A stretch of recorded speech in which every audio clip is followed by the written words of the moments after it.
on ground trying to get to our destination, and traffic won't let us be great, man. This has been the what we've been dealing with the whole trip. See if I can clean my lens a little bit. This is what we've been dealing with the whole trip, and now we got Popo in front of us, so we can't do anything creative to get around the traffic. And we had ran into some traffic a little while back. Okay, so anyway, last time I went live, I was saying, okay, traffic is finally broken up and everything, and we were doing pretty good. And as soon as I ended the live, guess what? Traffic. So we made the choice to just get off and grab a bite to eat at the local Waffle House. Shout out to the Waffle House. And so yeah, so we sat down there, had a little bite to eat, and it's pretty good as usual. And then we got back on the road, and we were doing pretty good. We were doing pretty good, and then voila, more traffic. But this is because of the construction that they're doing. So hopefully we can hurry up and get through it. But anyway, I just called Levi because that's who I'm riding with. He's riding with me down to the RTE, and so anyway, I just called him on the phone because after eating the Waffle House, we were. I said, man, I shouldn't have done that because now I'm ready to lay it down. But of course, we know we gotta get some. Oh snap! Sorry about that.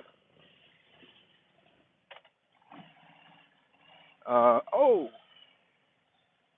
um, I messed around and turned my high beams on in the daggone shearer's eyes, and don't want to annoy him. I messed around and hit a cone just a second ago, caught my foot, man, and that hurts. It ain't even so much my foot, but it grabbed my foot and twisted my knee. Like seriously, just a while ago. See that cone that's laying down right there? It was one back there that was laying down and I didn't see it, and so that hurts. But anyway, so after leaving the Waffle House, we decided to get back on the road, get at it. We got a little bit more than right around 6 hours now to go, and we was coming along really good. Traffic was no more a problem, and we was rolling and scrolling and rolling, and I had just called Levi and was like, this is where and how it gets easy because the bike is running good, and you just kind of, for me anyway. I don't know how you guys do it. If I got any riders that's watching tonight, but for me, uh, I can just sit back, listen to my bike, feel my bike, and I sink into a zone, and that's how I can literally ride all night. And sometimes I'm tired in my body, but when I hit that zone, it's a whole different ball game. It's just smooth sailing. But of course, we run into this now, and it broke everything up because everything was just clicking like it was supposed to. And so, bike maintenance is a very important thing for me, anyway. Because when you get on the road, you want to know that your bike is up to par. Even when it is up to par, you never know; things can happen. I had just made repairs prior to doing the Three Flag Classic, and it was beyond my control. It was the faulty part. So even when doing bike maintenance, you still can't rule out unforeseen issues to take place. Um, but if you are up on your maintenance, at least you can have a peace of mind and making the attempt to, do your ride or whatever. Because I think that is one of the worst things is to be overly concerned about an issue that you know you have. I like to get out here on this road and just, not really have anything weighing me down. Case in point, today when I got ready to leave, I don't know how many of you guys know, but my mom is, and she stays with us now with me and my wife, and we're glad to have her.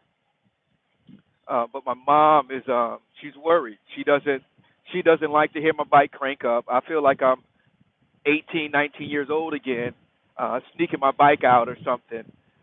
So this morning, as I was getting ready to go, I went in there and tell her, Mom, I'll see you later. I'm getting ready to take off.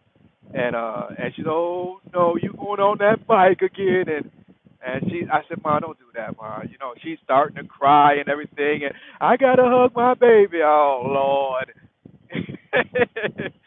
But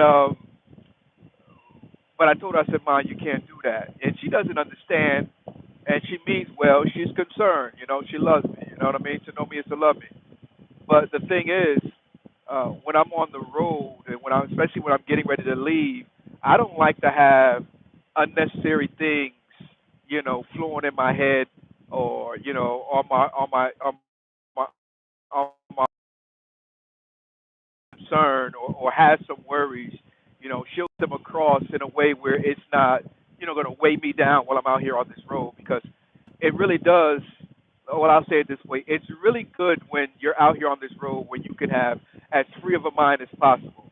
You know what I mean? My wife, she knows like if something, unless it's a major emergency, she'll wait till I either get back home or at a destination where, you know, I can, get the news or whatever. And we've had things like that happen in the past, where she's, I'm glad you're home now, babe. I didn't want to tell you why you were on the road, but such and such and so on and so forth. And I'd be like, dag. And because to be out here on the road trying to process certain news, whether it be bad news or whatever, it could just be too much, and you need to really focus while on this road. I mean, real talk. Uh, just as we were coming through Atlanta area, Noonan area, there was a car in front of me, and it seemed like they were distracted, and they were. Later found out they were. Uh, but at any rate, they ended up throwing on brakes abruptly. And I'm talking about being focused because, see, I threw on brakes because they threw on brakes abruptly. And when I hit brakes, it wasn't enough time to stop the bike completely.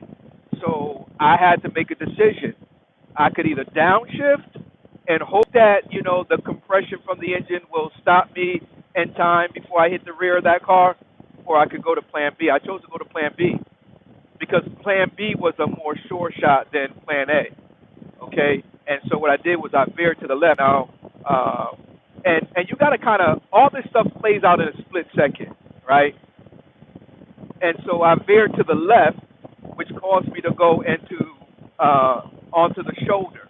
All right. Now there was a lot of debris and everything, and I did see that, but I'd rather risk running over debris than running into the back of the car. So that's what I did. But my point is, if you got a million things going through your mind, where's your baby mama at, and are the kids cutting up, is the dog getting out of the yard, and your mind is gonna be foggy and you're not really going to be able to have split second responses that will yield you good results because your mind is here, there, and everywhere. And so, bada boom, bada bang, I made that hard left, went around the vehicle, maneuvered through the debris on the side of the road, all while seeing when was a good time to get back out of that lane, back onto the highway, if you will. And I know ultimately it was just the grace of God. We can never think that our skill is more important than the hand of God. We know better than that. But that's why it's so important to have a clear mind when you're out here. And if your mind is on a noise that your bike is making, then your attention, that much of your attention is taken away from the road and potential split second moves that you may have to make. So yeah, a clear mind is extremely important. I don't even like to.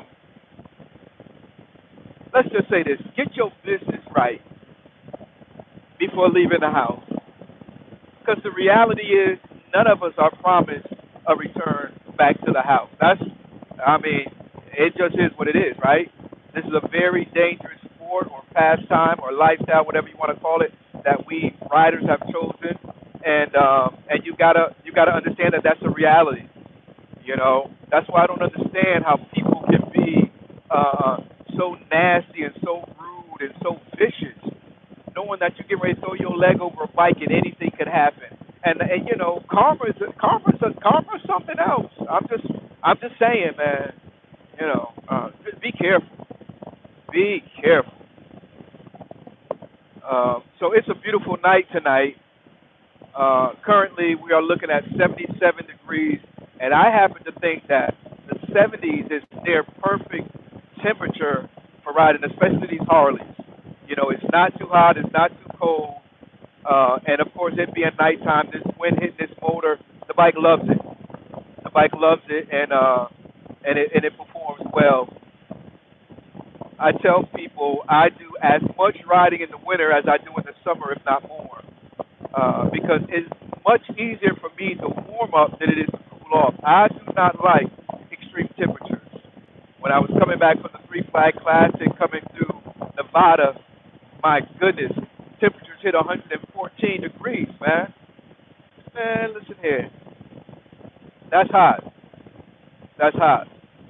So I would much rather uh, colder temperatures than extreme heat.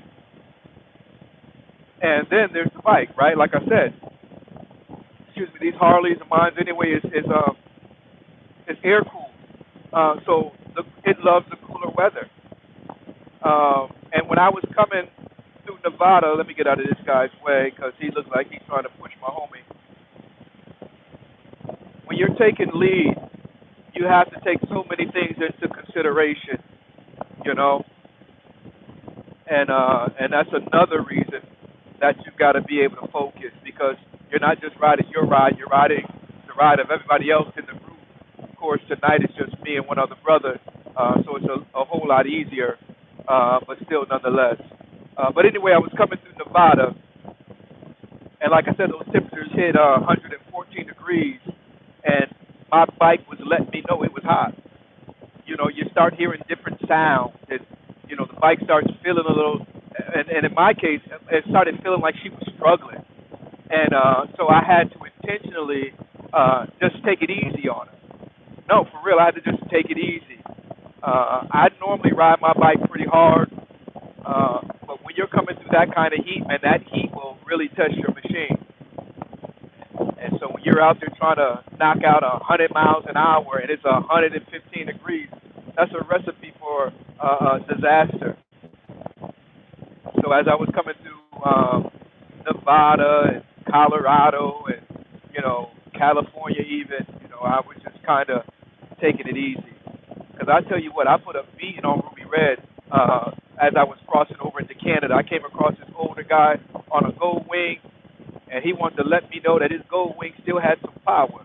And he opened that thing up, and I opened Ruby Red up, and we was going. And I was struggling to keep up with that gold wing. I ain't even gonna lie to you. And by the time I got to the resort, yeah, Ruby Red said, "Man, you shouldn't have rode it so hard." And so again, I do normally ride my bike fairly hard, but in the extreme heat, you can't do that. And if you do, you can't do it constantly. That's a recipe for disaster. But tonight, like I said, we're looking at 70. As a matter of fact, it's 74 degrees, and very cool. I'm not riding hard tonight, though. There was a few moments where I was on it. We were trying to get through traffic and stuff like that, and then make up for not really lost time, but stall time, maybe I could say. But anyway, so I was on it pretty good. But again, I've got somebody who I'm riding with, and I don't want to push him beyond his comfort zone.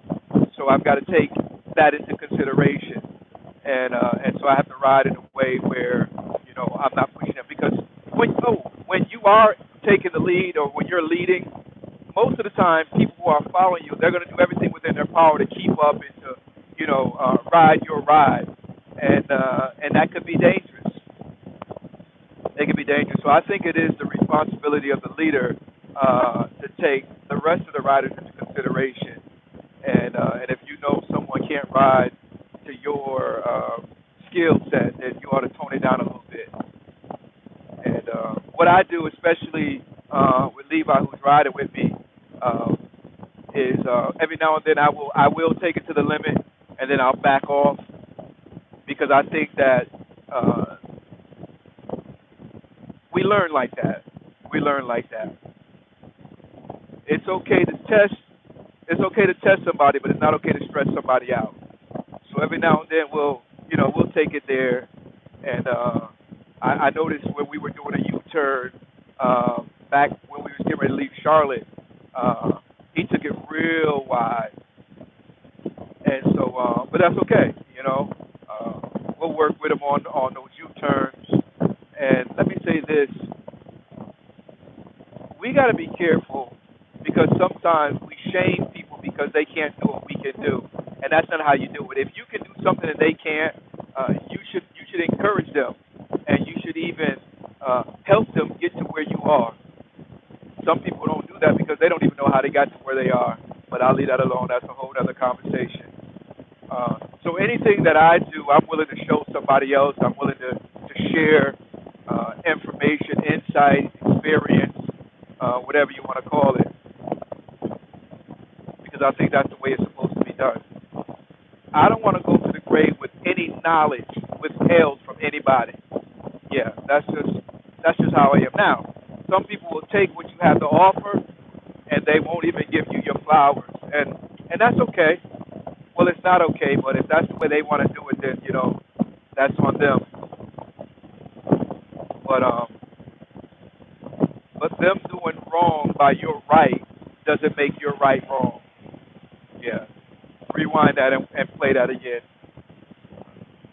You cannot concern yourself with the way others handle situations and circumstances. You really can't. You say, oh, but they're wrong. I know,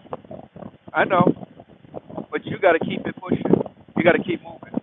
You can't get sucked into that vortex because it's a slippery slope.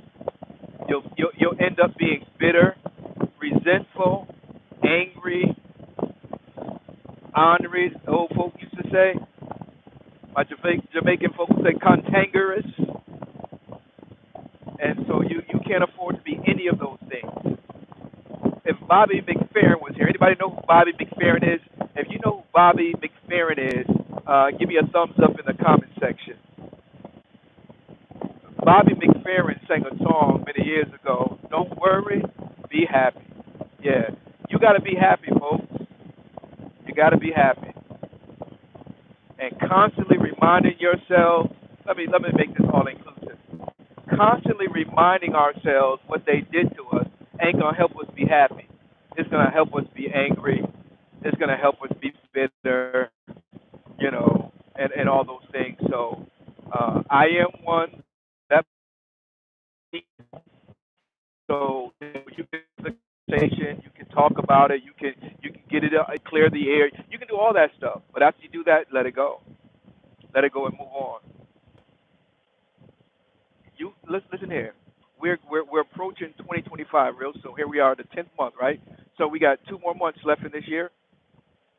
Um, so for 2025, how about we stop giving people free space in our minds, in our head, in our hearts, in our lives? Release them and let them go. Release them and let them go. I know it was hurtful. My goodness, man. I know a couple things right now as I talk about it. Uh, and hurtful indeed.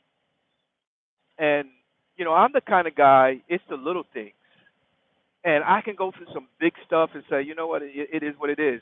But sometimes it's those little things that some people be like, that's what got you. Yeah, yeah. For me, it's the little things, and it's hurtful. It is, but I've got to acknowledge it and then just let it go. I was talking with somebody earlier today, and they said, so what are you going to do? You know, and I voiced a few things that I would like to do, and so on and so forth. But the reality is, I got to let it go. Yeah, in my world, I do this and I do that. In my world, this would happen and that. But the reality is, gotta let it go. Who am I talking to? I hope you're listening. I can't see any comments. Are you guys there? Oh, okay. I see a few comments now. C1s is in the building. Yes, sir. Bobby McFerrin. Don't worry. Be happy. That's what we got to do, good folks. We got to be happy. And you know what? You can think yourself happy the same way you can think yourself sad. And most people who are sad and depressed, they thought themselves into that predicament.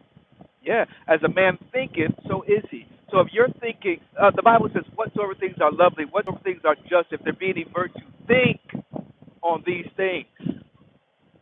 And so, how can you be depressed thinking on good thoughts? It doesn't happen like that, folks. You gotta get control of your. Hold on, let me back it up. We gotta get control of our mind. The Bible talks about pulling down every imagination. Yes, sir. See, the devil will give you a thought, make you think you thought the thought, then condemn you for thinking you thought the. So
All right. How about now? I wonder if there's any sound now. C1s, if you're still there, sir, let me know if you can hear the audio now, if you can hear me now. Let me know. Okay, perfect. Thank you so much, C1s. I will be in your area, bro, on the 13th. Yeah, the 13th. I'll be in Fayetteville anyway. Don't know if you'll be available. Special delivery MC. They're doing a cancer benefit ride, and we'll be there to present them with their NC4 patches. 7 of those young ladies launched out last month to do the NC4 corners, Mission 448. So we're going to be up there to present them with their patches, brother. So if you, if you're available, can ride down there. Be good to see you, man. But C1 is a good brother, man. We had a chance to meet him, I'd say at least maybe a year or two ago, and he's been following the platform ever since. And we're really appreciative and grateful for him, man. Really good guy, good spirit, and just an overall genuine guy. And so, all right. So we lost audio for some time. I don't know how long. Well, I do know how long without that the phone call knocked it out. But anyway, I was saying, in 2025, we have to stop allowing people free space in our heads and things like that. A lot of stuff that happened was out of our control, and so we have to own it, understand it, cherish it, and then heal, move on. Yep, move on.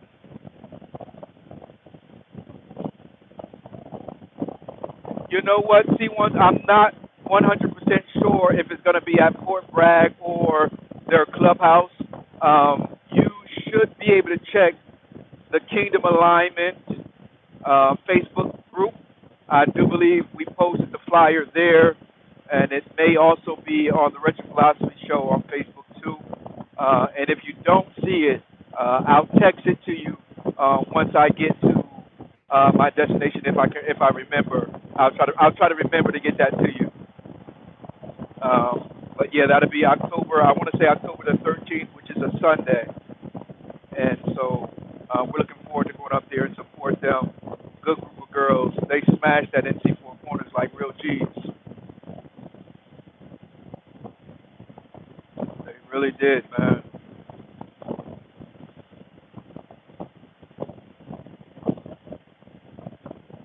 So I was telling Levi, the guy that I'm riding with, it's moments like this where you can really catch your groove, man, and just keep it going. You know, I know I'm yawning, but I feel pretty good right now. I feel pretty good. Some people don't like riding at night, and I can understand it. I think it depends on location. There are some areas that are notorious for, wildlife and stuff like that, and so that's definitely something you want to be careful for. When I was going across country this last trip, coming through, Montana and all those states up that way, I was real careful, and I didn't even stay on the bike too late into the night because I was concerned with the wildlife and stuff like that. There are some areas where, first of all, wildlife can happen anywhere. So never get too comfortable in your area. You say, well, we don't have a lot of this and a lot of that. You got something that can make its way into the road. So don't ever get too comfortable. And so what I do is, like a night like this, for instance, I'm coming through Alabama right now, and I know that they have a lot of armadillo out here in Alabama. But anyway, and they got other stuff too. But the point that I want to make is, right now I'm doing 75 miles an hour. I'm not doing any speeding. This is not an opportunity to make up for lost time. This is just an opportunity to maintain. All right. Sometimes we try to make up for lost time, and you really can't. Sometimes you ought to just set up for just maintaining. Find you a comfortable speed. Set it and let it. Just keep pushing. You know what I mean? And me and who was it? My daughter-in-law. We were laughing about this yesterday. We were talking about how people be road raging, and they'll go speeding by you, and then you get to the red light, and they sitting there, waiting and looking like dumb slow because they were doing all this rushing just to get to the red light and wait. And so that's what we do sometimes. We're in such a rush to wait, you know, and I'm guilty of it too from time to time. I'm out here and I'm doing 90 and 95 trying to make up time, and you're really not making up any time. You're burning more gas, and you might get there a few seconds before, the Camaro or whatever. And then next thing you know, you don't see them getting off at the same exit, so you could have just chilled. So anyway, at a night like this, see this truck right here swerving? So you got to watch out for that kind of stuff too. Thank God he didn't overcorrect and come into my lane. I have seen that, but that's another reason why, at a night like this, I like to get a comfortable speed, set it, and let it. And what I'll do is I'll then focus on scanning the side of the road for wildlife. A lot of times you'll see their eyes. All right, when you're riding at night like this, I've got my fog lights on. I'm gonna turn them off so you can see the difference. You see the difference? You see where my fog lights are aimed at? On the sides of the road. All right, I got it set. I don't want them to blind anybody. Roadkill right there to the right. I don't want to blind anybody, but I want to light up the side of the road. Anyway, the point is, a lot of times that light will hit their eyes, and you'll see the glow. Right now I'm talking to you guys, so I don't have my music going. But if I wasn't talking to you guys, I'd have my music up on 10. And you say, well, you can't hear anything. So you got 90. Well, I'm not going 90, number one. And number two, my system is, I can still hear it when I'm going 90. But more importantly, they can hear it, the animals, the wildlife. And there have been countless times that I've seen deer on the side of the road, and they pop their head up and they look because they heard the noise, the music and the pipes. And then they back away from the side of the road. I want them to hear me before I get there, because if sometimes what you do is you can startle them and they'll just dart out, they'll just run because they were startled.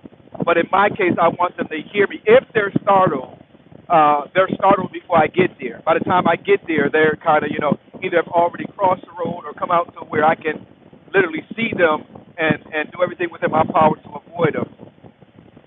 So for you guys that don't listen to any music at nighttime, you might want to reconsider that. They'll hear you before you see them, and they'll be able to make a choice to get back into the woods or whatever. So that's how it works for me. That's what I do. If I'm out here by myself, like right now, this is a well-lit interstate, but you know how it is. You'll get to a more secluded area, town or city or whatever, and it's not as lit. So what I'll do is not so much an 18-wheeler, but I'll find a car like this car in front of me, and I'll kind of speed up and hey, and I'll kind of speed up so that way I'm borrowing their light as well. I don't like to be out here on a dark highway all by myself. So for more than one reason, not only a safety thing, but if something were to happen, it could be hours before anybody recognizes or realizes. So I'll catch up with this car here, and I'll just go ahead and I'll ride either side by side or kind of catty corner with that car, so that together we light up the road. And I'll usually position myself behind the car so that if something does run out, the car will hit it first. So those are some of the tips and tricks that I live by when I'm out here on this road at nighttime. And also be careful that you don't get too comfortable and get stuck in deep thought. Yeah, that's happened too. You mess around and be in a whole other world, and car in front of you done threw on brakes, you didn't even realize it. You know, debris is in the road and you didn't even see it because you were in another world, zoned out. That's dangerous. You got to stay focused as much as possible. Another thing is your peripheral view. I believe that you can strengthen your peripheral view, and so you got to get used to using it. And like right now, my eyes are straight ahead, but I'm still seeing the cones to my left. I'm still seeing the pillar to my right. I can still see those things, make them out, without taking my eyes off of what's in front of me. You know, and you'll be surprised sometimes a car comes, you catch it in your peripheral, you'll see that it's drifting or whatever, or swaying or whatever, and you can readjust as a result. So, what are some of the things that you guys live by when you're out here on this road on tubes? Safety precautions that you take and things like that. Feel free to share them in the comment section. Each one teach one. The more we know, the better. Okay, so right now my cruise control, I'm taking it off because I see my buddy is kind of lagging back behind. I'm not sure if he's tired or maybe he's just kind of zoned out or whatever. But I know it's not that I'm going speeding up. It's just that he's falling back because my cruise control is set. So I'm maintaining the same speed. So I'm trying to keep an eye on him as well. All right, he's good now. Catching up. I think it's good to travel at least in a pair. For me, it kind of breaks up the monotony or whatever you want to call it of the ride. Uh, when I'm out here by myself, sometimes it's just But like right now, in the back of my mind, I'm staying in my mirror because I'm looking out for my other rider. So that kind of helps me stay focused and keep my mind, you know, focus on something and not just drifting off into la la land. And so that's why I think it's better to travel in a pair or more. Because if you're leading, then you're still watching your mirrors, making sure they're good and stuff like that. And if you're following, I like to follow even better, especially in a situation like this, because now I'm keeping up with the guy in front of me, so I'm staying alert because I'm watching him. You know, if he's getting ready to hit his signal light, and when I ride with somebody, I try to learn their riding style, and I'm pretty good at doing that. And after watching them for a while and riding behind them long enough, I can almost anticipate when they're getting ready to shift lanes or whatever. A lot of times their their body position changes. You know, they'll start looking in the rear view, and I'm like, okay, he's looking for a hole, in traffic. You know what I mean? And so that's what I do. And paying attention to them kind of just breaks it up for me and keeps me alert.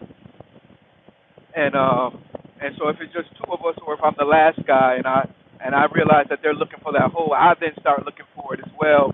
And as soon as they hit their signal, I'm already there, cutting off traffic or whatever, so that those in front can get over. So as they say, there's levels to this thing. Some guys get together and ride, and they just bada boom, bada bang, like loose marbles all over the highway. And I get that. Bolo, I see you in the comment section, sir. I can't focus on the comments, but thank you guys for pressing play and even commenting in the comment section and everything. Um, but some guys, man, they ride like loose marbles, man. It's three, four, five of them, and they're just all in and out of traffic. Now, don't get it twisted. I'm going out of some traffic to get to where I'm going, but if I'm riding in a pack, whether it be two, three, four, or five, I like to move as a unit as much as possible. And what I mean by that is there's two ways we do that. Normally, if it's a small enough group, um, the guy up front, and normally that'll be me, I'll throw the hand signal for a left turn or whatever, or a right turn, and I wait for my tail gunner back there to go ahead and hit that lane, and then everybody else switches over into that new lane. So they'll usually hold the position and go from there. Sometimes we're riding and we can't do it that way because traffic is so tight. So what we'll do is the first guy or the second guy, depends on how the setup is and who's riding, will take that hole and then hold it up for the rest of the guys to come in and go around, and then he'll, if it's me, then I'll go ahead and zoom on back up to the top, and we'll just keep it moving. And when it's executed right, man, it looks good. And let me say this for those guys who ride like loose marbles, and when I say ride like loose marbles, they're just all over the highway. Not only is it not a good look, and not only is it dangerous, but you lose respect from the other riders. That's my humble opinion. When you're moving as a unit, in my opinion, the traffic sees that and they respect that. They see you guys are doing, and they'll let you get on over there, do your thing, whatever. They'll fall back. Uh, I don't really have a lot of problem with a lot of people when we're trying to take that lane or whatever. A lot of times I'll throw my signal over and let them know, look, we getting over, and they'll just fall back, let us merge on in and everything. But if you're all in and out of traffic, man, nobody respects that, and a lot of times, it will ignite road rage, and folks will be trying to cut you off and run you down and all that foolishness. And you'll be sitting there like, why they acting like that? Because you guys are all in and out of traffic, and it's dangerous, and it gives every biker now they get 5, 10, 15 miles down the road to see another biker, and now they're mad at him, and he ain't did nothing. Only problem is he's riding the bike and you were riding the bike, and so they lump us all into one category, into one, stereotype. And so I try to, when I'm out here riding, I try to do it in a way that I'm not annoying somebody. Now, don't get it twisted. Now, I will twist my throttle, and I will go in and out of some traffic. Like I said earlier, we was getting it, um, but going fast and riding reckless are two different things. Again, you can do your thing, and you can do it in a way where, okay, I see what they're doing. Cool. So that's my story. I'm sticking to it. We are approaching Montgomery now. Yeah, we're approaching Montgomery. And so, again, I want to thank you guys for pressing play, hanging out with us. Um, feels good right now, 76 degrees. And I don't believe, when I checked the weather forecast for this trip, I didn't see anything much lower than mid 70s. Uh, I'll be headed back home on Saturday evening, Saturday afternoon, and so we should have the same weather coming back home as well. I didn't see any rain in the forecast. Hopefully, it stays that way, and because we're gonna be moving and trying to get back home, I gotta get back home in time for Sunday morning service. So it'll be an all nighter Saturday, or it'll be an all day thing. But it is what it is. I knew that coming down. Thank you, Bolo. Thank you very much, man.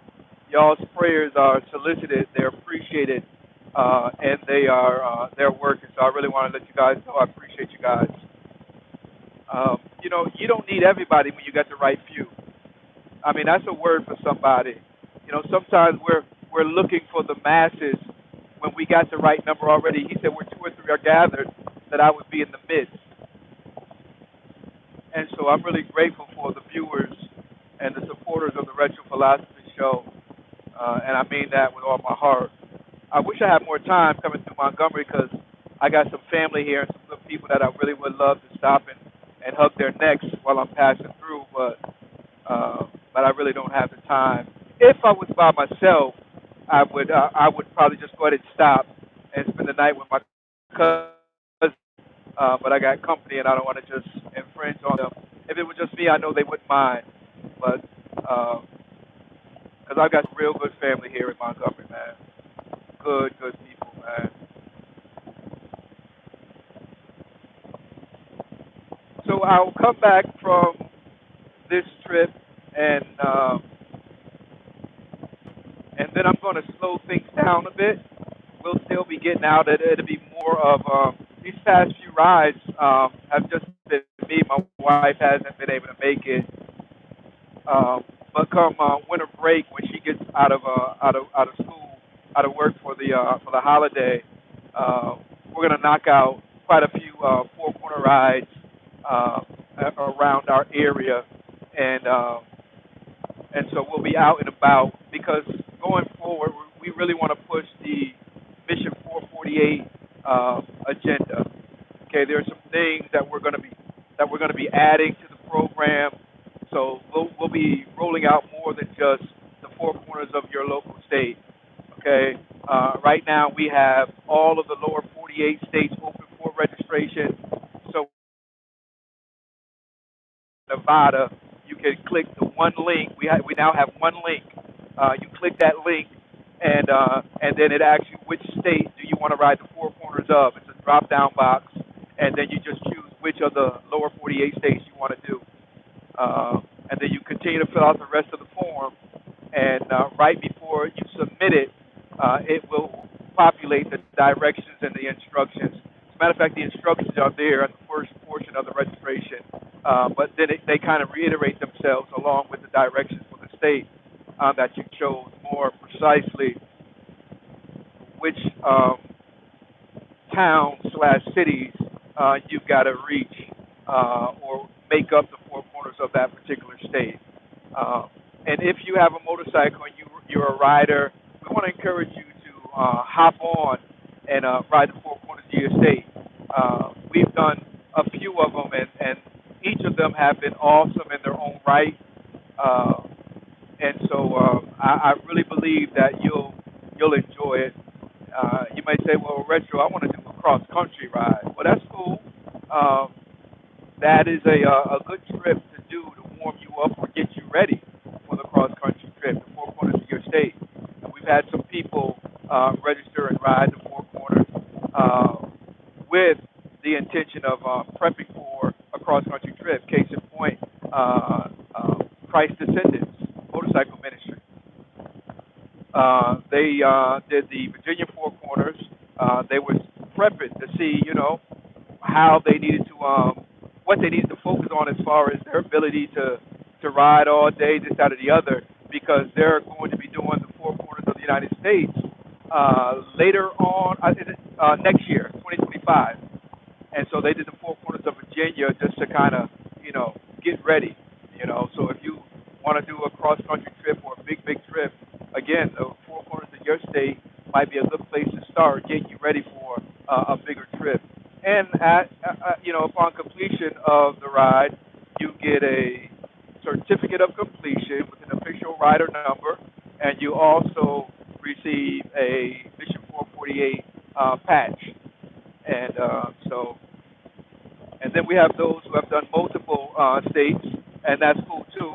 We have incentivized the program. So if you do, let's say you do the four corners of New York, and then you turn around and say, I'm going to do the four corners of Jersey too.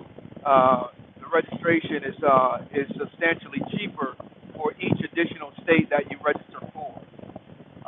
And speaking of New York and New Jersey, my goodness, you can do those in the same day.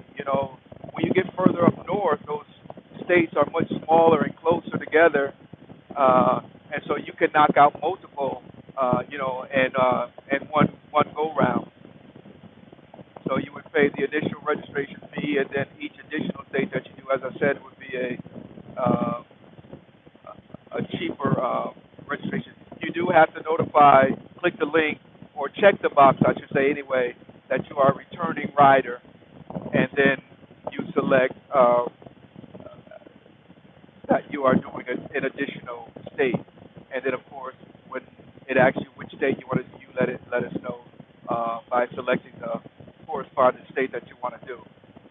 Mission 448, ladies and gentlemen. If you need any more information about it, make sure you hit us up.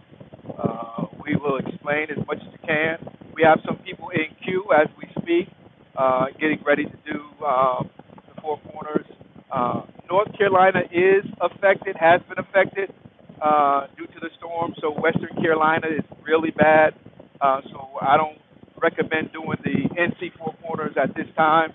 They're still trying to get things together up that way, and so Murphy and Sparta. Sparta would probably be untouched, but I don't know about Murphy. Once you get up that way, you might potentially run into some issues because of the storm, the aftermath. Yeah, the aftermath. Um, so make sure you guys do your homework before launching out on the NC Four Corners due to this recent storm that passed through.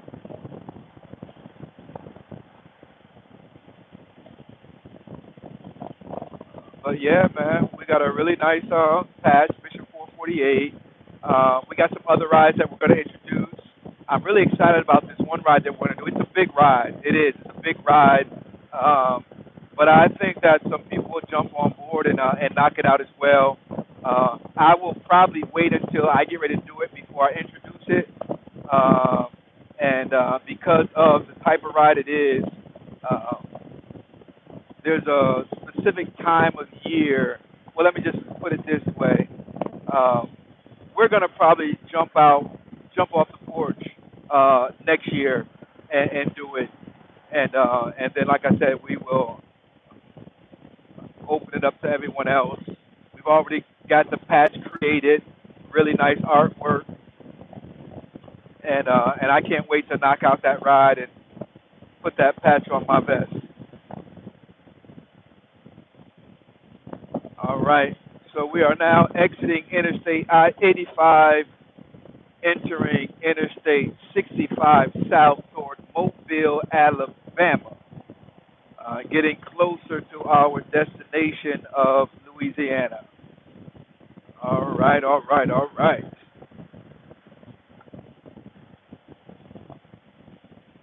I ain't gonna lie, I was tired earlier, and I was I was talking to the wife, and she's like, "Well, babe, if you need to stop or whatever, make sure you just stop and get a room or something." And I was explaining to her, it wasn't so much that I was tired as much as I was just frustrated with the traffic and everything. It was just beginning to be a nuisance, and it was taking toll. Traffic beat us up today, man. It really did. We had nonstop traffic, back to back. Just, oh my goodness, can't stand it. And and these non-driving Alabamians, I tell you, we ain't even gonna talk about them Atlanta drivers.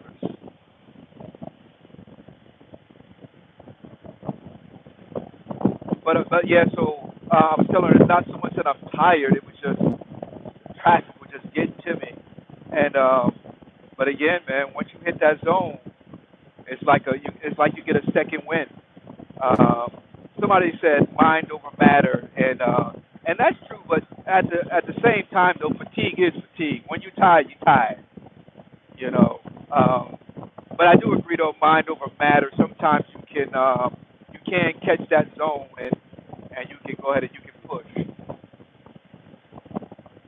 And so right now we pushing, and we're not speeding. We're just doing the speed limit, slow and steady, easy peasy. I think I was getting ready to make this point earlier, and I kind of went off on another tangent. Um, but for me, when I'm riding like this, I've got the speed limit set it and let it. Um, I don't got to worry about looking out for the police. I remember when I did my first iron butt. I left North Carolina, went down to Miami, and then turned around and went to Tampa. Completed my first iron butt, and and it was in December too. It was early December, and I had heated gloves, but I think that's all I had as far as heated gear. And boy, I tell you, it dropped on me that night. It was cold, cold, and and so I knew I was fighting against the clock. But I came to the conclusion that I would keep up with the traffic. I'll put it that way, and not be doing anything too crazy as far as speed. Um, because the faster you go, the higher you go. In other words, when you're breaking the speed limit, you got to look out for fofo. And it was dark, harder to spot them, and so I think it was that experience that put that etched that in my brain. That when you just set it and let it, you ain't got to worry about looking out for fofo because you only doing like 5 over the speed limit. Normally they won't mess with you for something like that, and you can just focus on your ride. Focus on your ride. Remember, once upon a time, allegedly, an individual was riding dirty and doing things that they shouldn't do. Allegedly, once upon a time, I talk about decades ago. Uh, you know, every time you see fofo, you're like, oh snap, because you ain't right. But when you right, you ain't worried about fofo. I don't care. You can sit behind me all they want to. Everything is in order. And so that's look at this guy, guys. Look at him, dude.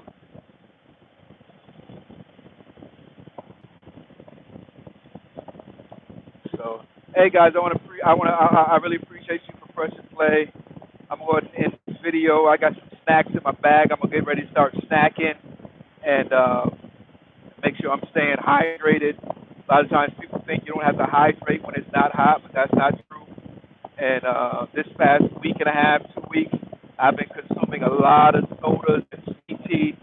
Sweet tea is my weakness, and I love me a good glass of sweet tea.